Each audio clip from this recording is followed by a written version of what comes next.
Hello दोस्तों। सबसे पहले मैं आपसे रिक्वेस्ट करना चाहती हूँ कि वीडियो देखने के बाद सब्सक्राइब ज़रूर कर लीजिएगा।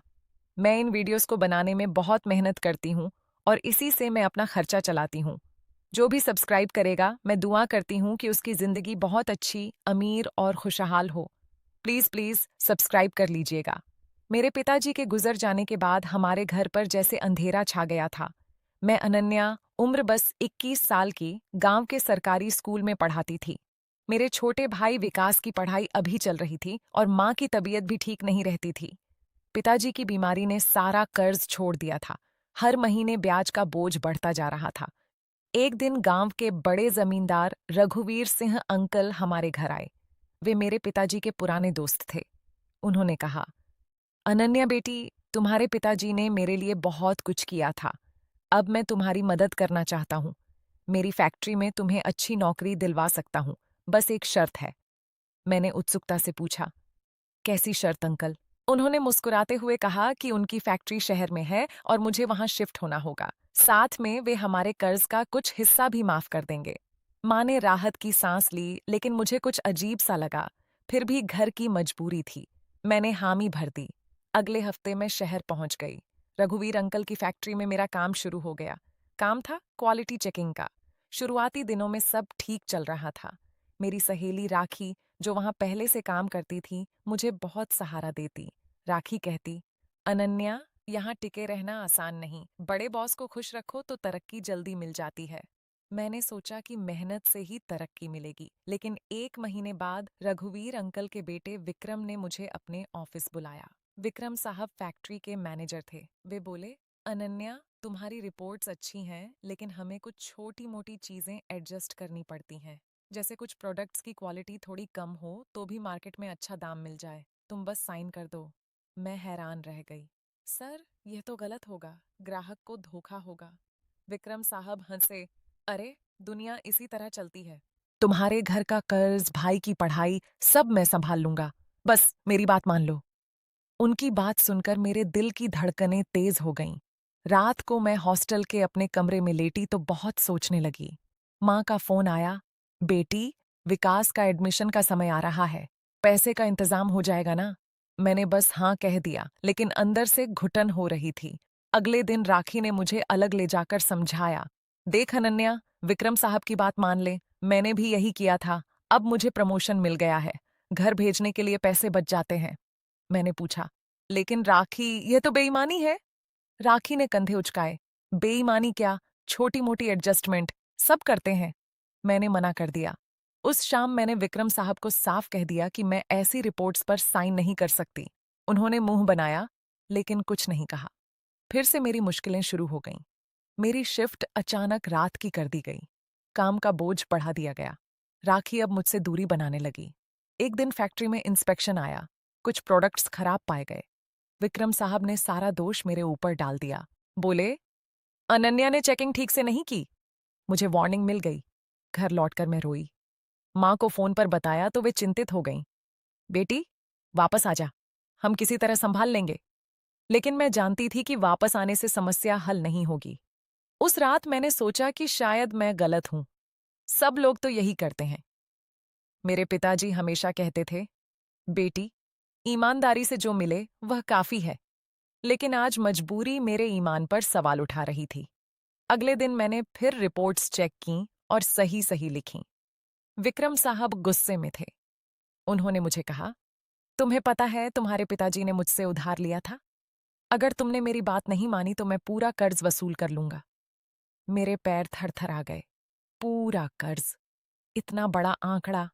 मैंने राखी से मदद मांगी। वह बोली, मैंने तुझे पहले ही समझाया था। अब देख, तू अकेली पड़ गई है। मैं अकेली महसूस कर रही थी। हॉस्टल में भी लड़कियां मुझे अजीब नजरों से देखतीं। वे कहतीं, अनन्या, इतनी सच्चाई कहाँ से लाई है? दुनिया में टिकना है तो थोड़ा झुकना सीख। मैं चुपचाप अपना काम करती। एक दिन फैक्ट्री में बड़ा ऑर्डर आया। विदेशी क्लाइंट था। विक्रम साहब ने मुझे फिर से गलत रिपोर्ट तैयार करने को कहा। मैंने इनकार कर दिया। उन्होंने मुझे सस्पेंड कर दिया। घर पर माँ बीमार पड़ गईं। विकास का स्कूल का फीस का नोटिस आ गया। मैंने गांव के मुखिया से बात की। उन्होंने कहा, बेटी, रघुवीर सिंह से मत उलझ। वे गांव के बड़े हैं। मैं निराश होकर बैठ गई, लेकिन अंदर कहीं एक आवाज कह रही थी कि सही रास्ता छोड़ना नहीं है। मैंने फैक्ट्री के कुछ अच्छे कर्मचारियों से बात की। पता चला कि विक्रम साहब कई लोगों को इसी तरह धमकाते हैं। मैंने सोचा कि शायद यूनियन से मदद लूं, लेकिन डर लगता था। एक शाम जब मैं फैक्ट्री से निकल रही थी तो राखी मेरे पास आई। उसके चेहरे पर पछतावा था। अनन्या, मुझे माफ कर दे। मैंने विक्रम साहब की तरफ से तुझे गलत सलाह दी। असल में वे मुझे भी ब्लैकमेल करते थे। राखी ने बताया कि विक्रम साहब प्रोडक्ट्स में मिलावट करते हैं और रिपोर्ट्स बदलवाते हैं। मैंने उसे कहा, राखी, अब हमें कुछ करना चाहिए। हम दोनों ने मिलकर सबूत इकट्ठा किए, कुछ पुरानी रिपोर्ट्स, ईमेल प्रिंटआउट्स। फिर एक दिन बड़ा इंस्पेक्टर आया। हमने चुपके से उनको सब बताया। जांच शुरू हुई। विक्रम साहब घबरा गए। रघुवीर अंकल भी आए। उन्होंने मुझे अलग ले जाकर कहा, बेटी, ये सब मत कर। मैं तुम्हारा पूरा कर्ज माफ कर देता हूं। लेकिन मैंने कहा, अंकल, कर्ज माफ कर दीजिए, लेकिन गलत काम का साथ नहीं दे सकती। जांच में सारी सच्चाई सामने आ गई। विक्रम साहब को नौकरी से निकाल दिया गया। फैक्ट्री के नए मैनेजर आए जो ईमानदार थे। मुझे प्रमोशन मिल गया। अब मेरी सैलरी अच्छी थी। मैंने घर का कर्ज चुकाया। विकास की पढ़ाई जारी रही। माँ की तबीयत सुधरी। गांव में सब मुझे सम्मान की नजर से देखते। राखी अब मेरी सच्ची दोस्त बन गई थी। वह भी सही रास्ते पर आ गई। लेकिन एक दिन विक्रम साहब ने मुझे फोन किया। बोले, अनन्या, तुमने मुझे बर्बाद कर दिया। मैंने शांति से कहा, सर, मैंने सिर्फ सच्चाई का साथ दिया। आपने खुद को बर्बाद किया था गलत रास्ते चुनकर। समय बीतता गया। मेरी मेहनत रंग लाई। फैक्ट्री में मैं अब सीनियर पोजीशन पर थी। मैंने गांव में भी एक छोटी सी हैंडीक्राफ्ट यूनिट शुरू की, जहां गांव की महिलाएं काम करतीं। इससे कई परिवारों की मदद हुई। विकास ने अच्छे नंबरों से पास किया। माँ अब खुश रहती। लेकिन मुझे हमेशा याद आता कि उस वक्त कितनी मुश्किल थी जब विक्रम साहब ने मुझे गलत राह पर ले जाने की कोशिश की। मैंने सोचा था कि शायद मजबूरी में झुक जाना पड़ जाएगा, लेकिन पिताजी की सिखाई हुई ईमानदारी ने मुझे मजबूत रखा। एक दिन गांव के स्कूल में मैंने बच्चों को भाषण दिया। बच्चों, सच्चाई का रास्ता कभी आसान नहीं होता, लेकिन अंत में वही जीतता है। झूठ और बेईमानी से जो मिलता है वह टिकता नहीं। मेहनत और ईमानदारी से जो मिलता है वह सुख देता है। बच्चे ध्यान से सुन रहे थे। मेरी माँ वहां बैठी मुस्कुरा रही थीं। राखी अब मेरे साथ गांव आती जाती। वह कहती, अनन्या, तुमने मुझे भी नया जीवन दिया। मैं अब अपनी बहन की शादी के लिए पैसे जमा कर रही हूं, बिना किसी गलत काम के। हम दोनों हंसते। जीवन में चुनौतियां आती हैं, लेकिन फैसला हमारा होता है कि हम किस राह पर चलेंगे। मैंने कभी नहीं सोचा था कि शहर जाकर इतनी बड़ी लड़ाई लड़नी पड़ेगी, लेकिन आज जब मैं पीछे मुड़कर देखती हूँ तो गर्व होता है कि मैंने अपनी आत्मा को नहीं बेचा। रघुवीर अंकल अब बदल गए थे। उन्होंने भी अपनी फैक्ट्री में सुधार की। उन्होंने मुझे बुलाकर कहा, बेटी, तुमने मुझे सिखाया कि पैसे से सब कुछ नहीं खरीदा जा सकता। इज्जत और ईमान सबसे बड़ी दौलत है। मैंने मुस्कुराकर कहा, अंकल, पिताजी यही सिखाते थे। अब हमारे घर में खुशियां लौट आई हैं।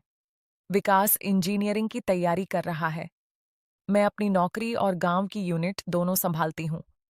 कभी कभी रात को जब अकेली होती हूँ तो याद आता है कि कितनी बार डरा था दिल, कितनी बार लगा था कि सब खत्म हो जाएगा, लेकिन हर बार एक छोटी सी आवाज कहती, अनन्या, सच्चे रास्ते पर चल।